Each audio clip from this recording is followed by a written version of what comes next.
Bad guys, the people who populate films to get our glares, boos, and sometimes, weirdly, cheers. Have you ever been sad watching a film and suddenly realized that instead of rooting for a traditionally pure protagonist, you're willing on one of those evildoers Disney have us trained to despise from childhood? Honorable mention to Spider-Man Homecoming's Vulture right off the bat. That's good work, Mr. Keaton. Good work.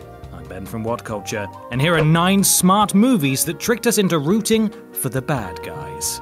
Number 9. The Suicide Bombers. 4 Lions. Chris Morris's feature film told the story of a group of Yorkshire terrorists who wanted to suicide bomb the London Marathon. It doesn't sound like fun, and it shouldn't be, but there is something bizarrely warped about it. Seeing terrorists humanized rarely happens in the media, so getting to see them as ordinary people with ordinary interests, like Alton Towers Rubber Dinghy Rapids, for example, suddenly puts a sense of perspective on the whole issue. These are disillusioned men. By societal values, they are bad, but it's not like they're unlikable or unsympathetic. I feel so conflicted! Number 8. Norman Bates. Psycho.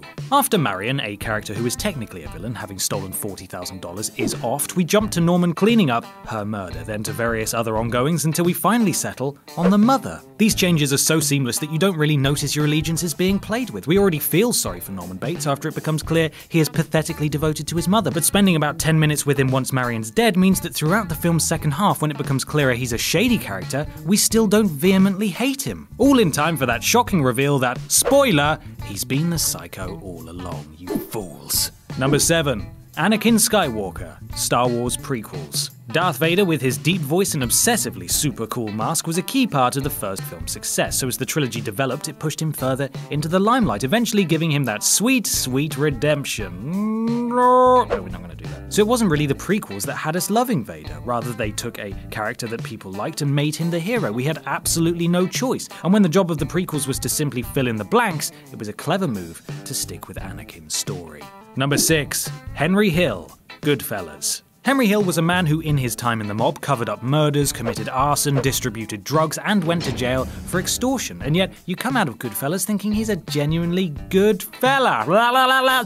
I mean, no one comes out of the cinema wanting to go into a life of crime, but you're left with an underlying respect for Hill, and it is, to some degree, earned. He did put away many prolific gangsters when he turned FBI informant and tried to live a relatively good life, but the thing is, we're rooting for him long before any of that goes down. From the moment we feel his boyish adoration of the lifestyle, we see him not as the big criminal you'd hear about on the news, but as a human being. A human being.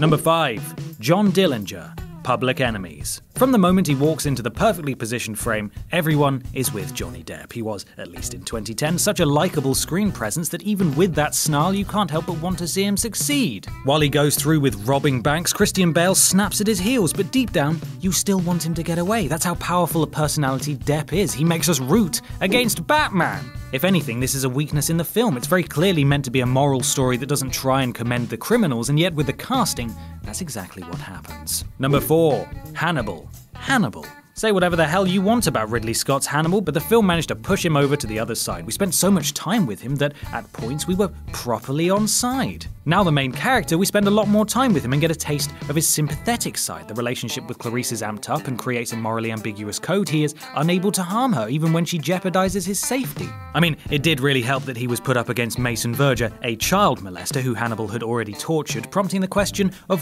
when does revenge go too far? Ridley Scott ultimately forces us to associate with Hannibal in a grim game of pick the worst psychopath. Number 3. Jeff and Haley. Hard Candy. What starts out as a typical abduction flick makes a sharp U-turn at the end of the first act. It turns out Ellen Page's seemingly innocent teenager has actually been hunting down Patrick Wilson's sex offender with the same ferocity he channels for the pursuit of his victim. But in between all the asphyxiation, false hopes for freedom, and in an extended sequence that forces the film deep into your memory, castration, you begin to question just when this becomes too much punishment. You have this man who by all reckoning should be a social outcast in jail, but in this horrible situation, you kind of want him to go free. Number 2. Tom Ripley. Purple Noon. The first in Patricia Highsmith's series, The Talented Mr. Ripley, was famously adapted with Matt Damon as the lead, and while general audiences loved it, to fans of the novel, it was a real disservice, and you have to go back really far to find a character that gives Tom Ripley his dues. Purple Noon, a French 1960 adaptation, doesn't stick definitively to the plot, but the character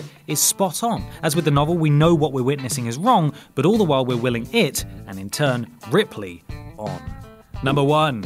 Verbal Kint. The Usual Suspects. From what we've been shown in The Usual Suspects, Verbal isn't really a good guy at all. He's the one who came up with the attack on New York's finest and early on kills Saul Berg when Keaton, who lest we forget is being set up as the big bad, can't. That Verbal's eventually revealed to be the crime lord behind it all needn't be important. He may wield his immunity from the judge, but he shouldn't really get a pass from the audience based on the story he's telling, and yet you give him it. Everyone who's ever experienced this glorious rug pull overlooks his character faults because in the traditional film narrative, our protagonist is the good guy, and even though the film feels different, we don't treat it as such. They got us. They got all of us. And that's our list. Make sure you subscribe to the Whatculture YouTube channel for more lists like this, and don't forget to visit whatculture.com for daily news and articles. I'm Ben from Whatculture, and thanks for watching.